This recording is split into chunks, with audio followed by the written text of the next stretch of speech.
Hello ladies and gentlemen, MarauderEX here back with more Let's Play Shining the Holy Ark, and we're going to get into the Tower of Illusion this episode. So, I figured out what it is I needed to do. So, what we do is we start here, face here, walk, walk, walk there, turn around, and stand there, and then we can go into the tower. And now that we've done this, we can just walk toward it. I don't think we have to do that every single time we choose to go into the Tower of Illusion. At least I hope not, because if it is, it doesn't explain why I don't remember to do that as well as I do. Alright, so when we walk in, the site says, "When the sun and the moon shine again, the fountain will run dry, and heaven and earth will change places." Change places! Alright, so we have section here. This is to get us started in this dungeon. So there's water. We can only walk with the flow of water.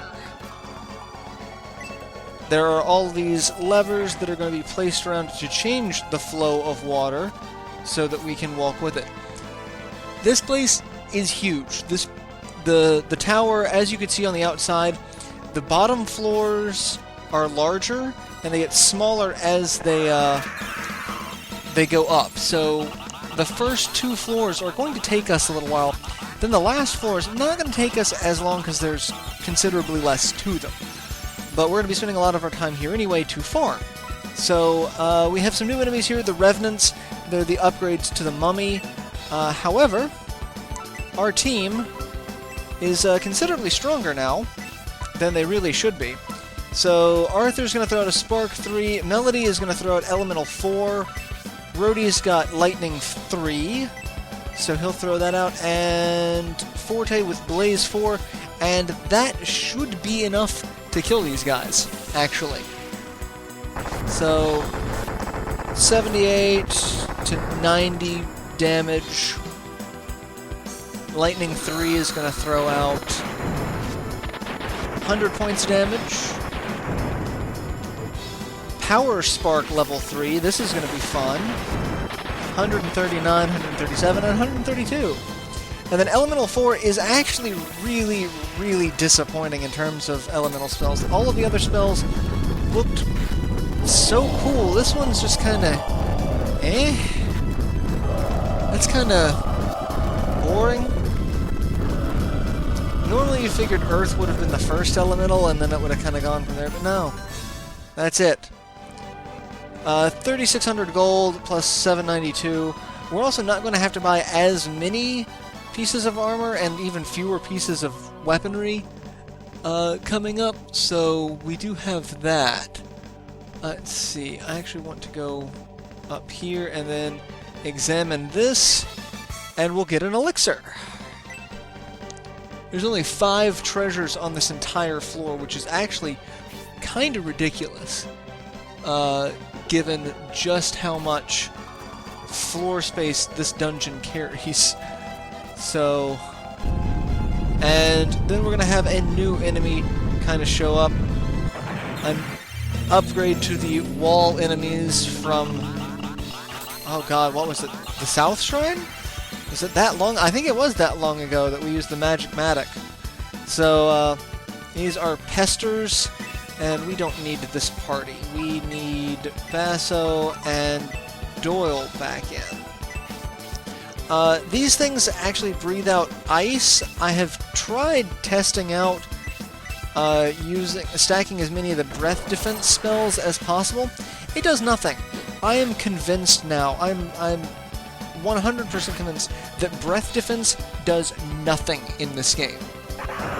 So if a stat increases breath defense, I am now 100% convinced that it does nothing in terms of like a noticeable return impact. So like you can throw out 2 supports and most of your people are going to be taking like probably even single-digit damage.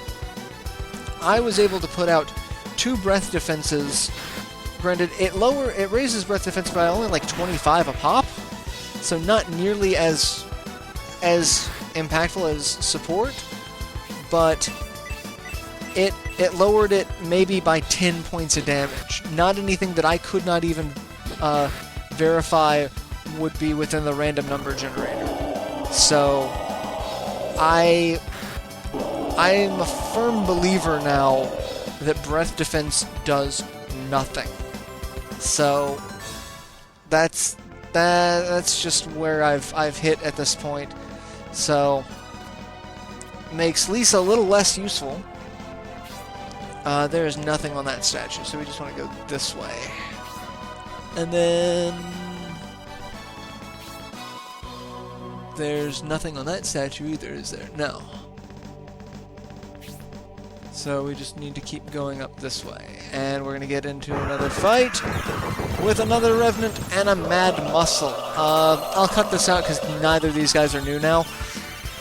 Mad Muscle's from the last dungeon, and the Revenant we just beat. So give me just 1 second. Alright, so the Mad Muscles have more HP than the Revenants do, which is actually kind of entertaining. And Brody levels up to 17 off that. That's wonderful. I was not really expecting too many people to level up. And Lightning Magic increases to level 4. That's fantastic. Alright, so we've got a little circular section here that we need to go around. So we do that.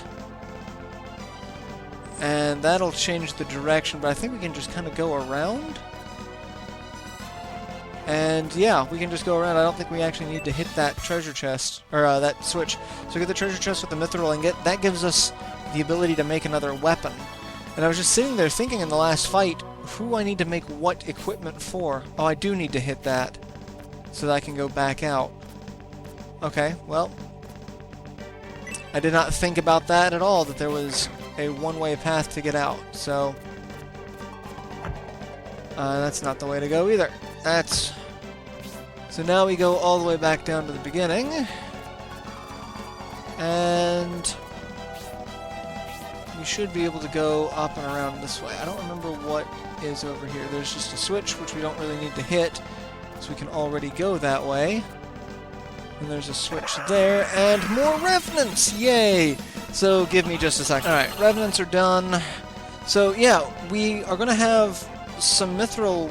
I mean, I can make accessories for a good number of people, because we have several pieces of small mithril, but larger mithril we have less of. But I'm not going to need to make weapons for, son of a bitch, really? For Arthur or Lisa. And then Rhodey and Akane are going to have drop items, which is going to be kind of 6 of one, half dozen of the other. But I'll finish this thought after I defeat these guys. So yeah, we've got 4 people that are really kind of taken care of. That is, if I want to take the time to try to get all of the items for Rhodey and Akane. Because those 2 drop items are going to be a little... I remember their drop rate was next to nothing. So I might make them weapons. Basso and Doyle, they're kind of, you know, a lock-in for items, or for weapons, rather. And I don't know if the stabs for Melody and Forte are going to be worth it. So I'll have to look into that. So, a lot of stuff to check. Alright, and... let's see, there is a switch there, but I don't actually want to use it yet because we want to be able to go up this way. But I need to use it, unless there is a switch back here. There is a switch back here. So use the switch, change the direction. Oh, that brings stairs up, which I don't think we can do anything with at the moment on this floor. Yeah, there's nothing we can do right here at the moment. That's just to get to the top. So that's fun. So we're going to need to go up and around again and probably get into a fight. Alright, so check the lever. We want to pull that lever. And that'll make it so we can't go that way, so we've got to go around in a circle this way to go here and to go into the next section of dungeon. I'm getting... I was like, I see spin up. I hear it. So, I'm gonna get into a fight with the Pester. I'll keep the Pester in. But yeah, there's 2 special swords that we find. One of them we'll find here, and that'll go to Arthur right off the bat. And then we find the next one. That one will go to... will upgrade. And so Arthur will get the next one as well. But the one he will currently get here will go to Lisa. So I think those weapons are going to be better than any mithril sword that we could make. So there's only 2 characters that are, you know, a shoo-in for mithril weapons, which are the 2 non-magic users, Basso and Doyle. Everyone else, I'm sure they get something else better elsewhere, which is a little strange. That mithril weapons really are not the ultimate for most classes. So there's stuff that we will just find throughout the course of the game that'll be better for most characters. The only exceptions are going to be Rhodey and Akane. They are going to be kind of hit or miss. I would like to get their insta-kill weapons, but like I said, the enemies that they drop from, the drop rate was abysmal the last time I looked into it. And I don't know if the luck stat affects drop rate, or if there's just a random chance. So, that is something I'll have to look into more. But once we finish with the tower, we are able to make mithril weapons. So, that's really the next thing that we can do. Which is going to be entertaining, because we're going to spend so much money on the shop here, only to have a lot of things outclassed between this dungeon and the next. And we have a guilt spirit here, who is not going to be our friend. Guilt spirit sucks, and that's going to make things even better, because he blocked Arthur's attack. The reason why he makes everything suck is because he has Soul Steel level 2, which can and will put a huge damper on our progress through this. Thankfully, Melody has Resurrect level 2, and it didn't work on anyone. That is actually quite relieving. And all in all, kind of obnoxious is what he is. Alright, so where are we now? Alright, so we go over here. There's going to be a switch on this wall, which I believe we want to hit. And then that lets us continue on once we go this way. Either that or I screwed it up and it's not where we wanted to go. No, that's how we want to do it. There's a chest head here, which I'm going to fight because money. As long as you use pixies on him, you'll get a good couple thousand off of him. So, we'll just beat up on him. If he steals money from you, then it really feels like you get considerably less. I haven't killed enough of these guys to tell one way or another, but that helped out a lot because that's going to prevent him from doing much of anything. So, we should be able to kill him this round, especially with Arthur doing his 3 elemental / power attack. 233. 2,000 pixies recover. What? That doesn't seem like nearly as much as the last couple of times I did that. That's a little disappointing. Alright, so we can go up and around this section now, which is going to kind of lock us into a certain pathway, which we don't want to go that way yet. We want to go down this way. However, we're going to get attacked by gargoyles and a new enemy! The Merger. This is what the Hetari are supposed to... They're pretending to be. So that should tell you that these guys are probably going to be rather obnoxious. So we're going to deal with our other little friends first, because between the amount of damage we could put out with our new spells, these guys are going to be kind of a pushover. Let's see. What are the mergers? What are their stats, if I can find them? I only have 700 HP, so they're really not that much stronger than the Hatari are. So I don't know why the Hatari are trying to pretend to be those. I guess they must have higher damage output? But I mean, the Hatari are actually quite threatening when they decide to stick around and fight, because the only two attacks that it really has available to it are hitting it with its hat, which does next to no damage, but then it can throw out Spark too, which hurts a lot. And he just did really next to no damage, so I can't understand why the Hatari want to pretend to be these guys. Because these guys went down easier than the Hatari. I guess they just really want to be mergers? Alright, so there's nothing there. I thought there was. So we've got... we got the Incubus, we got the Elixir, and we got the Mithril Ingots. We have just 2 things left. And we are going to go get those 2 things. And... speaking of Hatari, there's going to be no way I'm going to be able to deal with him. He's going to run before I can kill him, because I have to be able to take out the Gargoyle, which, if I get power magic on all of them, maybe.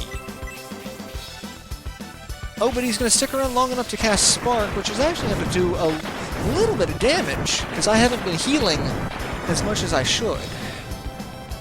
So, but I'm going to keep this in just to see, and then we're going to try to get the I want to try to finish this floor, but I know I'm not going to be able to finish it in this episode, because we're at 17 minutes, so even if I were to